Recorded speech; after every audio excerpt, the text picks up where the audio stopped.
Okay, what's going on, guys? Welcome to Rants Red Talk, where we discuss all the topics you send through to me on Twitter. And yo, it's been a busy day. Film the Flex and Rant show. We are back tomorrow at one o'clock on the United Stand. I know you lot been looking forward to that, and yeah, it's a spicy one. Also, fuck it, let's just get into this, innit? Because we're going to do this slightly differently today. I wanted to do a Rants Reacts, but then I knew that I owed you a Rants Red Talk. So instead of putting out two videos, I'm just going to get a few things off my chest. We have two things. Harry Maguire was announced officially today. Brilliant signing. I'm very happy about that. A lot of people talking about the transfer fee. I'll put it to you, man, this way, innit? How many of you lot have been to Old Trafford and spent £10 on a fucking pie and a drink, bruv? The pie and the drink ain't worth £10. But the facts are, if you're hungry enough, you'll pay it, blood. And that's exactly what we done with Harry Maguire.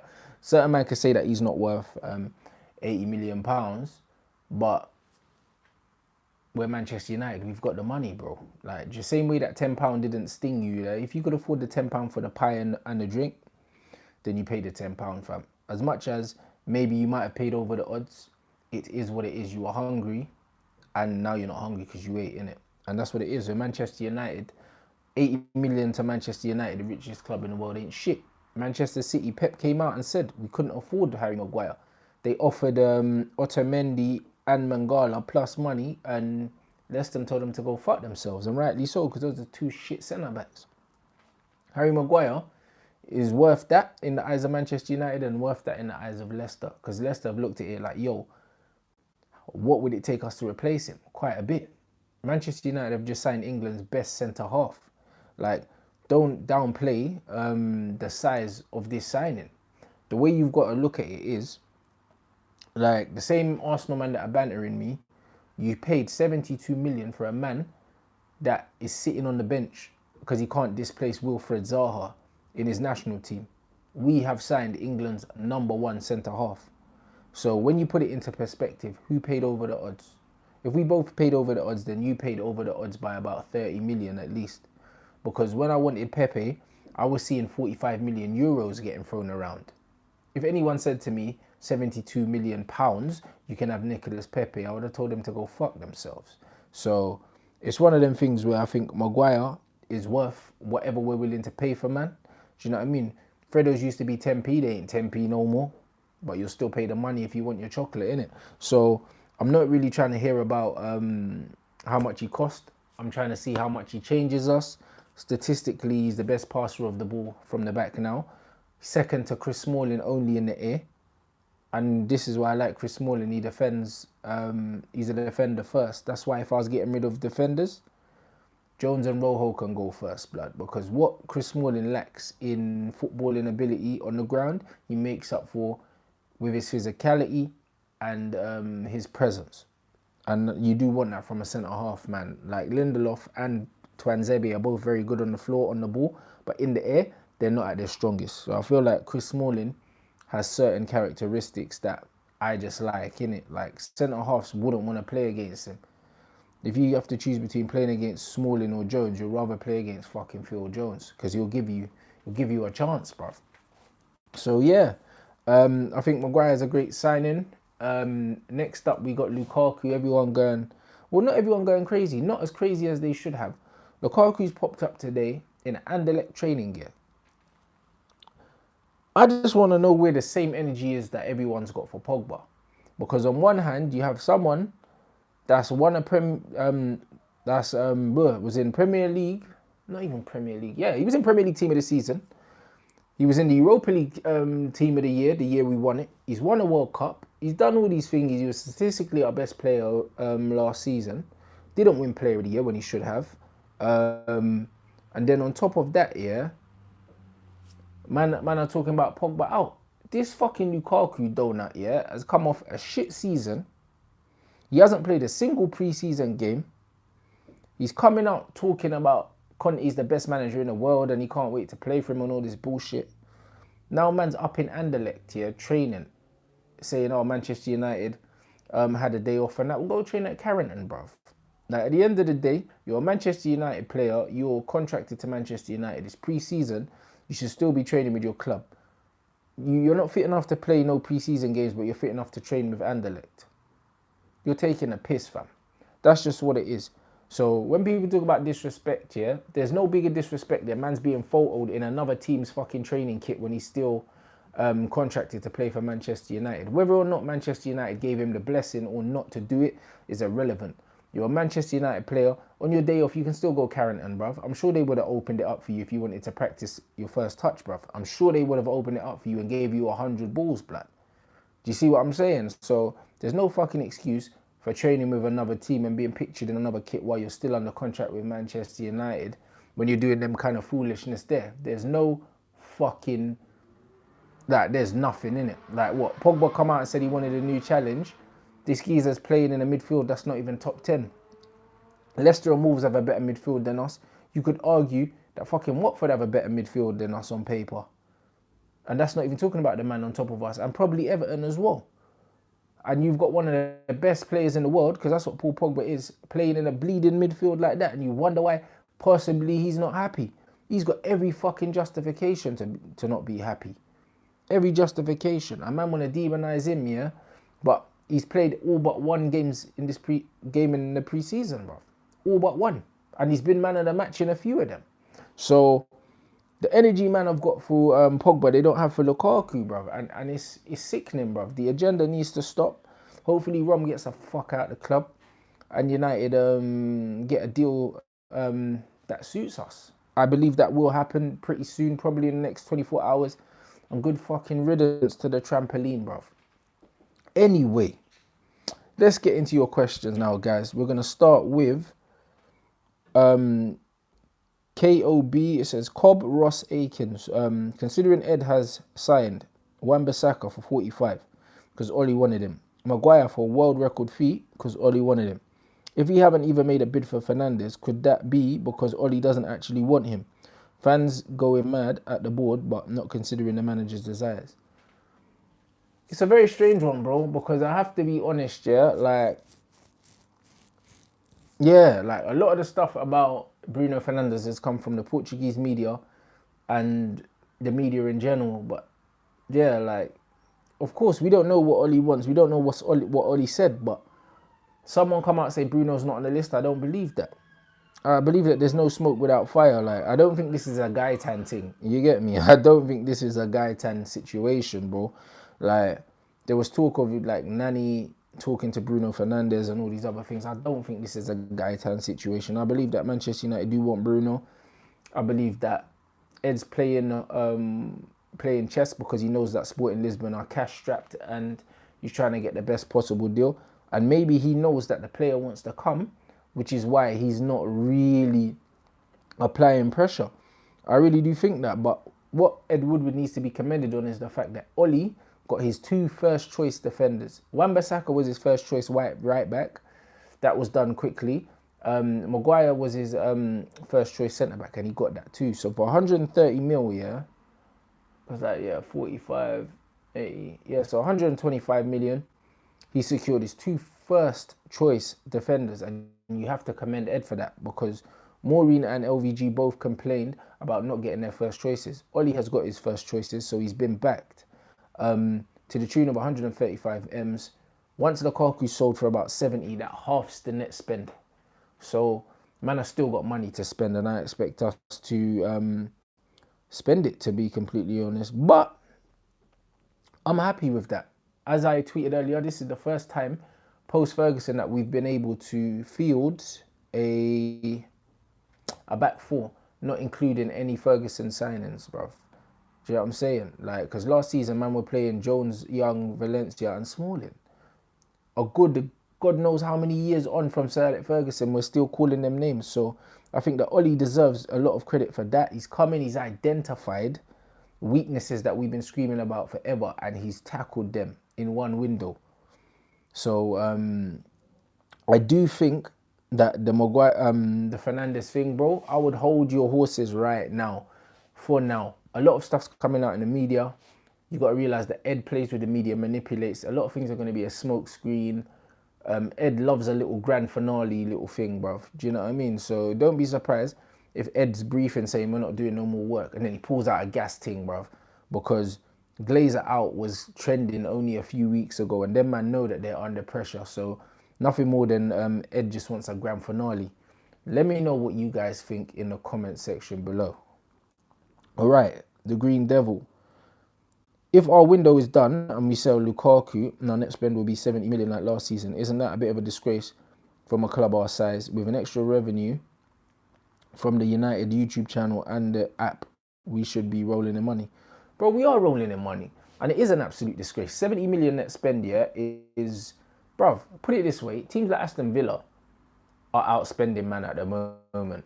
Do you see what I'm saying? So, if that happens, yeah, then we riot, innit? Like, not literally, but I mean, the first game of the season needs to turn into a Glazer out protest. Like, it really does, innit? If there's any way that these man sign these two defenders and then there's nothing else, we need to go ape shit, bruv. Like, I feel like United fans are too fucking passive. That's why this shit's gone on way too long, bruv. I feel like we need to make a proper stand and get these men out of the club because this is simply not acceptable. Not acceptable, bruv. Man should have a net spend of 200 million or 250 million. That's the kind of shit we should be doing, bruv. That should be our net spend, not our fucking spend for the season. Man should be really dropping down money. Like Real Madrid have signed like 7 players or something like that. Could be more. And they're in talks for Van der Beek now as well. Fam. We need to be shelling that money. So if we end up with a net spend of 70, and that's just the only players we've got left, we're not making top 4 again. And I'm fuming, bruv. I am absolutely fuming. Let me know what you think in the comment section below, guys. At Mac._Paul. Ole Gunnar Solskjaer is looking to get rid of a defender. Who do you think it should be? Well, I think I kind of went over that. I feel like, well, I know that he doesn't favour Chris Smalling because out of all of our centre-backs, he's the least technical. So I think that of all of them, he'll probably try to get rid of Smalling. But for me, Rojo and Jones top that list. Let me know who you would get rid of, guys. It's only a theory, but do you feel the Glazer out and 5 key questions has got any bearing on why we haven't done our transfer business earlier? I know in previous videos you said to be patient, but what are your feelings? Because if this week doesn't go well, things are going to be peak. I pretty much covered that. I agree, things should get peak for them, bro. I don't think we should let them off if things do not go well at all. But I don't think that that's got any bearing on our transfer business. I really don't. Sadly, I don't think that the owners really care.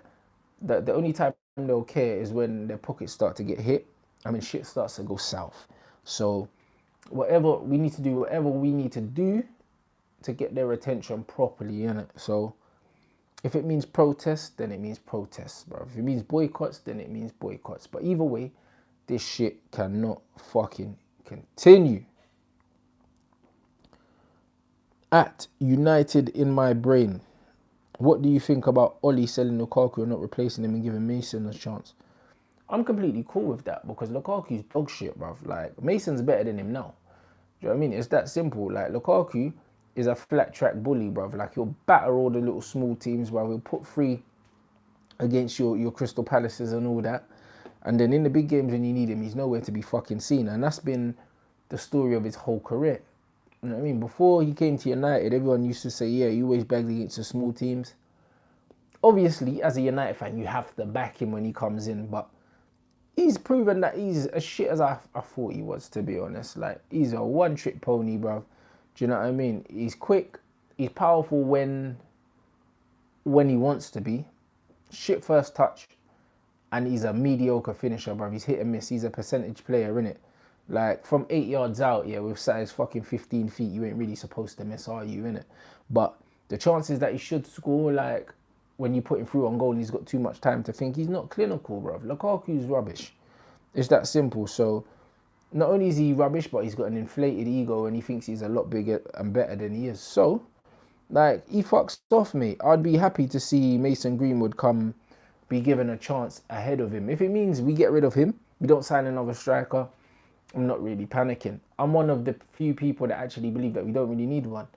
We need a creative midfielder and we need a right winger or a deep lying ball playing midfielder. So if it means that we fuck Lukaku off and we don't replace him with another striker, I won't lose any sleep. Let me know what you think. Do you think we desperately need a striker to replace Rom, or would you be happy to see one of the academy lads get more game time as a result of his departure? Okay, it says Baba Stan. What do you think of this whole Dybala and Bruno situation? English media reporting me uninterested, and Ed doesn't want to drop the piece to Dybala. I mean, a big name like Dybala means big money.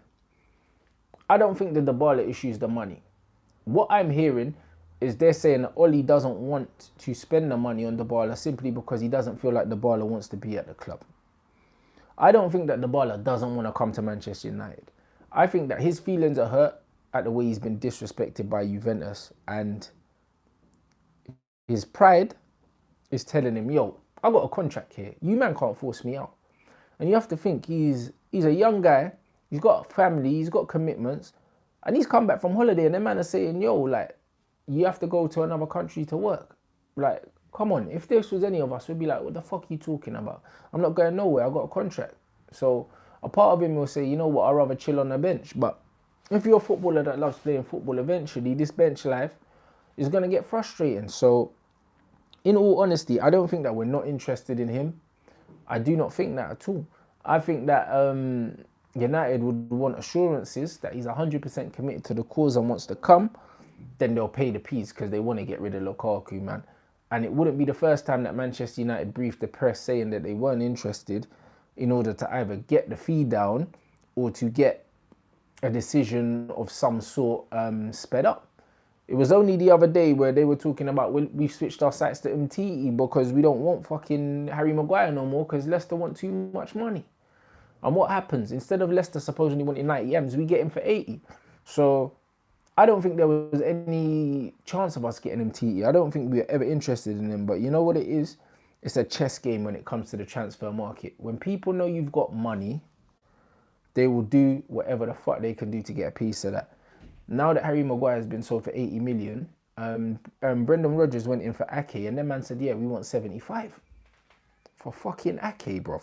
But that's what happens when you fuck around, Brenda. You see what I'm saying? Because now that's what's happened. They know you got peas and you're going to get fleeced as well. So whoever you buy now to replace Harry, you're going to have to pay over the odds for. That's what happens when you've got money. So fuck you for trying to shake us down, bruv. Calm as a bitch. So yeah, in a nutshell, guys, still keep a lookout for Bruno and Dybala situation. I don't think that either of those are over. I think that it could just be Ed Woodward using it as a bargaining ploy, nothing more than that. Let me know what you think about that, because I know a lot of you lot are panicking. I've seen Twitter, loads of people in uproar saying, oh, I can't believe our business is done, this, that and the other, we're doomed and all of that. I'm still confident that we're going to do something. At Casual L. With all the talk from yesterday, do you think it's a United briefing just for negotiations? Or have they really pulled the plug on Dybala and not interested in Bruno? You see what I'm saying? You see the way questions flow into each other? It's mad. I think I already covered that, guys. And I'm with him. I think that the briefing is negotiation. It's a negotiating tool. Nothing more, nothing less. I would relax and I'd be confident. Don't get me wrong. If we don't sign no one else, you know I'm going nuts. You know that, innit? But I'm saying stay relaxed now. I just feel like with my temperament, I have to be optimistic. I have to be positive. United have signed at least 4 players every single time we've got a new manager and it's the start of the window. I don't see why we're not going to sign at least one more now. Like, it wouldn't make sense. It's Ollie's first season. If you don't back Ollie now with the players that he needs in this window, you're ultimately setting him up for failure. And then you can't even blame Ollie for when he gets sacked in Jan or in December. Do you know what I mean? By Christmas. Like, you have to just go straight for the owners and the board. So I think that Ollie will get backed. I think he'll get 1 or 2 more signings. Fingers crossed for 2, but I'd say definitely 1 more. Let me know what you think in the comments. And last but certainly not least, man like Hamza, it says Is a transfer window of just Maguire, Wan-Bissaka and James good enough? Oh shit, I keep forgetting that we signed fucking JD, blood. That's why when I'm saying our transfer window of 2 people, it's not 2 people, it's 3. So we've already got 3. So no, it's not good enough, mate. Do you know what I mean? As far as I'm concerned, Daniel James is a fucking academy player. I've said it already. I'm not counting him in. I'm not counting him as a new signing, and also I'm not giving him the same expectation, the same pressure as the other lads because he's a kid. It's his first step up to. It's his first step up to Premier League standards, so you have to be patient with him. I think it's not a good window. I don't think it's a bad window, but it's not a good one. Do you know what I mean? A bad window would be no one or just one signing or something. Them 2 defensive signings are very good signings. And that gives us 15 to 20 goals less that we would have conceded last season with that defence. And also with De Gea not having complete howlers. And you've just got to believe he's not going to have a season like he had last time. So, all in all, I don't think it's a good window. I don't think it's a bad window. It's just, it's barely satisfactory. I wouldn't even say it's satisfactory. Barely satisfactory. Let me know what you think about that, guys. I think Wan-Bissaka is the best right back in the league. I've covered this with Flex before. I know a lot of people were leaning towards Trent Alexander. Obviously, he's at a better club. And he's got a brilliant delivery. But right backs are defenders first. And when you look at players, I always say the best way to judge a player is by asking their peers, who would you rather play against? And I don't think that there's many wingers out there that would rather play against Wan-Bissaka than Trent Alexander, because Trent is easier to beat. I've seen Marcus Rashford spin Trent. I've seen him spin him like fucking tumble dryer, blood. You know what I mean? He's been spun like laundry a few times by Marcus Rashford.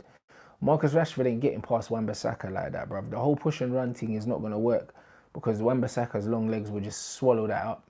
So, yeah, let me know what you think, guys. Make it easier. Out of 10, how would you rate the window, yeah, if it's shut right now?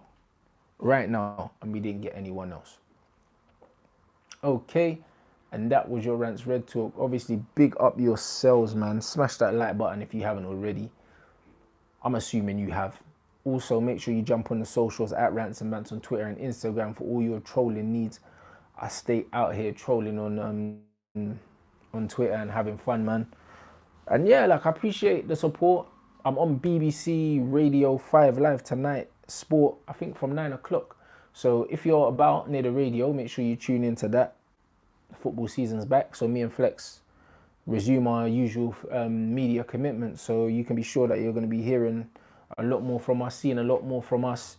United Stand 500k party happens on Thursday. Me, Mark, Flex and Josh are linking up before then to put together some plans. We've got some new shows coming for you, loads of new ideas. Also, we are like 4k away from surpassing the other channel and being the outright biggest Manchester United fan channel in the world. We're the biggest independent fan channel in the world anyway, and we're the most viewed. But since people like to see the follow account, we'll be top of that as well, and that's a massive achievement, and that's all thanks to you lot. So yeah, we would like to thank you, like, on the behalf of all the rest of the man them, because we're almost there.